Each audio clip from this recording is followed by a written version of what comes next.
Car दोस्तों, एक बार फिर से स्वागत है आपका मेरे चैनल वेल्थ क्रिएटर पे। तो दोस्तों, आज हम एक और आईपीओ के बारे में डिस्कस डिटेल करेंगे जो कि आज से ऊपर होने जा रहा है। यानी कि 16 सितंबर से आपको ये देखने को मिलेगा अपकमिंग आईपीओ। और ये आईपीओ जो है फाइनेंशियल सेक्टर का आईपीओ है। तो ये जो कंपनी है ये फाइनेंशियल सेक्टर में काम करती है और कंपनी का नाम है नॉर्दर्न एएसी फाइनेंशियल लिमिटेड। तो इसका आज आईपीओ आपको देखने को मिलेगा। बेसिकली ये कंपनी होम लोन में डील करती है, अदर्स लोन जो भी होते हैं या कंस्ट्रक्शन के लिए होता है या वैसा सारे में डीलिंग करती है। तो नॉर्दर्न एआरसी का हम जानेंगे कि आज का क्या है, फाइनेंशियल फंडामेंटल कैसे हैं इस कंपनी के, इसकी टोटल इशू साइज कितना है, इसकी डेट्स क्या है, इंपॉर्टेंट डेट्स क्या होने वाली हैं, जीएमपी में क्या डिमांड चल रही है और बाकी सारा डिटेल्स जानेंगे। पर उससे पहले आपको वीडियो को लाइक शेयर और सब्सक्राइब करना बिल्कुल नहीं भूलना है दोस्तों, क्योंकि हर एक वीडियो को बनाने में काफ़ी मेहनत लगती है हमारी। तो चलते हैं वीडियो में आगे। तो दोस्तों, बात कर लेते हैं northern ARC capital private limited के जो आईपीओ आने वाला है उसके बारे में। तो बेसिकली जैसे कि हम देखेंगे, ये कंपनी जो इनकॉर्पोरेट हुई थी वो 2009 में हुई थी। तो 2009 से ये ऑफर कर रही है रिटेल लोन। जैसे कि हमने आपको बोला है कि ये फाइनेंशियल कंपनी है, तो रिटेल लोन का करती है, जिसमें हाउस होल्ड लोन हो गया और बिजनेस लोन करती है इन इंडिया के अंदर। यानी कि इंडिया के अंदर आपको इसका जो है हाउसिंग लोन और जो है बिजनेस लोन देखने को मिलेगा। वहीं नॉर्दर्न एआरसी कैपिटल का अगर बिजनेस मॉडल की बात करें तो काफ़ी डाइवर्सिफाइड बिजनेस है इनका, अक्रॉस डिफरेंट ऑफरिंग करती है सेक्टर में। जैसे कि प्रोडक्ट हो गया, जियोग्राफीज हो गया या बोरिंग्स कैटेगरीज हो गया, इनका वो अलग अलग है। 31 मार्च 2024 तक की अगर हम बात करें तो कंपनी के पास जो टोटल है 1.73 ट्रिलियन के लगभग जो है वर्थ थी financial reach out for the over 1.01 million peoples across India. तो यानी कि 1.73 ट्रिलियन लोन जो है फाइनेंशियल लोन प्रोवाइड करा चुका है 101.82 मिलियन लोगों को इंडिया के अंदर। वहीं अगर हम बात करें तो कंपनी के पास जो एक्सपर्टीज़ है वो landing across various focus sector है इसके पास। स्पेशली अगर हम बात करें तो माइक्रो लोन होते हैं, स्मॉल एंड मीडियम इंटरप्राइजेस को जो लोन होते हैं, फाइनेंशियल माइक्रो फाइनेंस जो कंपनीज होती है उनको लोन होते हैं, कंज्यूमर फाइनेंस को लोन होते हैं, व्हीकल फाइनेंस को लोन होते हैं, उसके अलावा अफोर्डेबल हाउसिंग फाइनेंस के जो लोन होते हैं वो हैं, और एग्रीकल्चर फाइनेंस के जो लोन है वो हैं। तो इस तरह कंपनी जो है एसएमई सेक्टर में भी लोन प्रोवाइड कराती है, एग्रीकल्चर सेक्टर में भी कराती है, हाउसिंग सेक्टर में भी कराती है और two wheeler four wheeler sector में भी इसके लोन है। तो सारे ही पैरामीटर्स पे ये जो है पूरा ओवरऑल लोन पे काम करती है।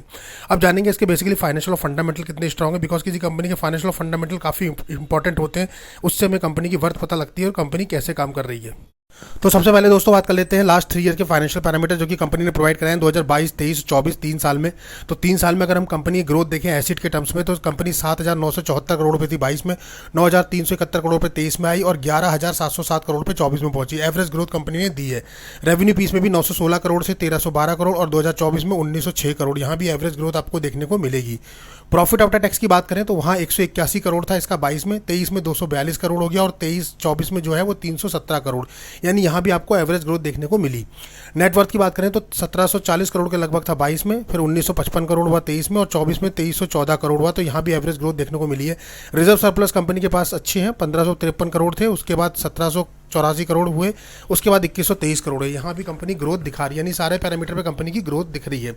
बोरिंग्स की बात करें उधारी की तो 5,982 करोड़ था, उसके बाद बढ़ के 7,000 करोड़ हुआ, फिर 9,000 करोड़ हो गया। यानी बोरिंग में थोड़ा सा कंसर्न है, बिकॉज बोरिंग जो है इंक्रीजिंग ट्रेंड में है, बढ़ते हुए ट्रेंड में दिख रहा है। लेकिन दोस्तों हम पहले भी आपको बता चुके हैं कई बार कि जब भी फाइनेंशियल सेक्टर की बात आती है, बैंकिंग सेक्टर की बात आती है, तो वहाँ एवरेज जो है लोन बुक हमेशा ज़्यादा होती है, बोरिंग ज़्यादा होते हैं, इसलिए हमेशा आपको बोरिंग दिखेगा तो वो कोई इशू नहीं होता है। तो इस पार्ट को हम सिर्फ फाइनेंशियल सेक्टर के लिए नेग्लेक्टेबल कर देते हैं कि हम जो है इसको कंसीडर नहीं करते हैं। रेस्ट और पैरामीटर अगर आप देखेंगे तो कंपनी के फाइनेंशियल पैरामीटर काफ़ी अच्छे हैं, यानी एवरेज से अच्छी परफॉर्म कर रही है कंपनी, चाहे वो एसेट की बात करें, रेवेन्यू की बात करें, प्रॉफिट आफ्टर टैक्स की बात करें, नेटवर्थ की बात करें या फिर रिजर्व सरप्लस की बात करें। ये कैश कंपनी हो सकती थी लेकिन कैश कंपनी नहीं है दोस्तों, क्योंकि अगर इसका रिजर्व और सरप्लस की अगर आप बात करोगे यानी आर और एस की बात करेंगे तो करीबन 2123 करोड़ के लगभग है। तो 2123 करोड़ के लगभग है, जबकि बोरिंग की अगर आप बात करोगे यानी कि उधारी अगर कंपनी पे है तो वो 9,047 करोड़ के लगभग है। यानी कि अपना जो कंपनी के पास रिजर्व सरप्लस है उसका भी 4 गुना के लगभग इस पर डेप्थ पड़ा हुआ है। यानी कि आप देख रहे होंगे 9,000 करोड़ का डेप्थ है और 2,000 करोड़ का ही सिर्फ इस पर रिजर्व सरप्लस है। तो इस स्थिति में हम कंपनी को कैश रिच कंपनी नहीं कह सकते, यानी ऐसी कंपनी कैश रिच हो नहीं सकती जहां की उधारी ज़्यादा हो और आपके पास रिजर्व सरप्लस कम हो। तो ये थोड़ा सा कंसर्न बनता है, यहाँ कंपनी को अपना थोड़ा रिजर्व भी बढ़ाना पड़ेगा और साथ में साथ प्रॉफिट भी अपना इंक्रीज करना पड़ेगा ईयर बाई ईयर। बाकी अगर हम देखें की परफॉर्मेंस इंडिकेटर तो मार्केट कैपिटलाइजेशन टोटल अगर हम बात करें तो 4,242 करोड़ के लगभग का है। वहीं अगर आप डेब्ट टू इक्विटी की बात करें तो वो ऑब्वियस सी बात है 3.9 है, जबकि 1 से नीचे अच्छा माना जाता है, पर थोड़ा सा कंसर्न है, वो हमने बोला इसीलिए हाई है बिकॉज फाइनेंशियल सेक्टर में या फिर लोन सेक्टर में मोस्टली होता है। उसके अलावा अगर आप देखोगे तो RONW यानी रिटर्न ऑफ नेट वर्थ के करीबन करीबन 13% के लगभग है, तो एवरेज अच्छा कह सकते हैं आप। वहीं अगर EPS देखेंगे तो 22.32 है, जो कि IPO आने के बाद 19.69 हो जाएगा। और PE रेशियो की बात करें तो 11.78 से है अभी, और IPO आने के बाद 13.36 के लगभग दिखेगा। तो दोस्तों अगर कुल मिला के देखा जाए तो काफ़ी बढ़िया है, मतलब PE थोड़ा सा ओवर वैल्यूड मांगा गया है, लेकिन अगर फंडामेंटली कंपनी देखा जाए तो फंडामेंटली काफ़ी स्ट्रांग नहीं दिखाई दे रही है, पर फाइनेंशियली कंपनी काफ़ी अच्छी दिख रही है। तो यानी कुल मिला के आप बोल सकते हैं कि फाइनेंशियली तो कंपनी अच्छी है, बट फंडामेंटली जो है कंपनी स्ट्रांग नहीं दिखाई दे रही है। तो यहाँ थोड़ा सा कंपनी को वर्कआउट करना पड़ेगा, जहाँ अपना RONW return of net worth के ऊपर काम करना है, या बाकी सारे पैरामीटर पे भी काम करना है। तो फंडामेंटली तो एक नज़र में वीक दिख रही है, बट फंडामेंटली वीक होने के बावजूद फाइनेंशियल अच्छी है। अब इंपॉर्टेंट डेट्स की बात कर लेते हैं, वो क्या होने वाली है। तो अगर हम इंपॉर्टेंट डेट्स की बात करें दोस्तों, तो ये आप IPO आपको आज से यानी कि 16 सितंबर से लेकर 19 सितंबर के बीच में दिखाई देगा। तो यानी 16 से 19 सितंबर तक ये IPO रहने वाला है, 3 दिन। फेस वैल्यू रखी गई है 10 रुपये पर शेयर। प्राइस बैंड की बात करें तो 249 रुपये से 263 रुपये के बीच में रखा गया, यानी हमें कट ऑफ प्राइस चूज़ करना है, यानी 263 रुपये। लॉट साइज़ की बात करें तो 57 शेयर आपको एक लॉट में देखने को मिलने वाले हैं। टोटल इशू साइज़ की बात करें तो 777 करोड़, काफ़ी बड़ा इशू साइज़ है, 777 करोड़ का इशू साइज़ है। और सबसे अच्छी बात इस इशू साइज़ की है कि इसमें फ्रेश इशू 500 करोड़ का है, यानी कि फ्रेश इशू का पोर्शन ज़्यादा रखा गया है। और ऑफर फॉर सेल्स की बात करें तो सिर्फ 277 करोड़ के लगभग का ऑफर फॉर सेल है। एम्प्लॉय के लिए डिस्काउंट 24 रुपये पर शेयर के लिए रखा गया है। NSE और BSE दोनों पे लिस्टेड होता हुआ आपको दिखाई देगा। उसके लिए रिटेल कैटेगरी में देखें तो एक लॉट की है 57 शेयर मिलेंगे, 14,991 रुपये पे करने हैं। रिटेल में मैक्सिमम 13 लॉट तक अप्लाई करेंगे, 1,94,000 रुपये पे करेंगे। स्मॉल HNI में मिनिमम 14 लॉट अप्लाई करेंगे, 798 शेयर मिलेंगे और 2,09,000 रुपये पे करना है। स्मॉल HNI मैक्सिमम में 66 लॉट तक अप्लाई कर सकते हैं, जिसके लिए 9,79,000 रुपये आपको पे करने पड़ेंगे।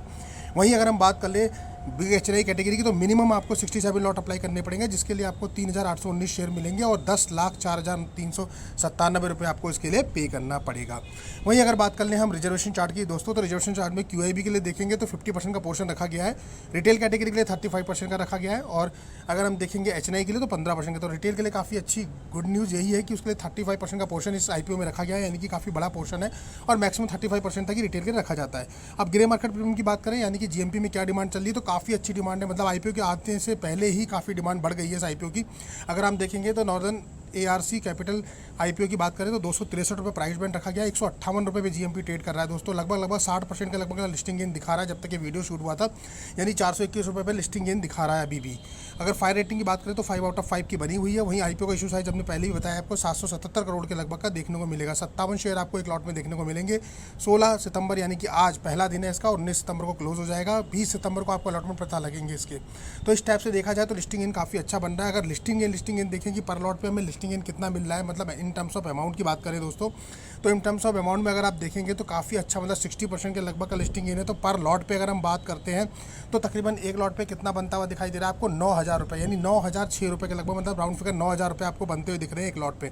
यानी 14,800 रुपये लगाने के बाद 9,000 रुपये और आप लगाएंगे तो तकरीबन आपको 22,800 रुपये के लगभग बनता हुआ दिखाई देगा। तो काफ़ी बड़ा अमाउंट है, मतलब आपके टोटल इन्वेस्टमेंट जो रिटर्न मिल रहा है विद इन्वेस्टमेंट प्लस रिटर्न मिला के 22,800।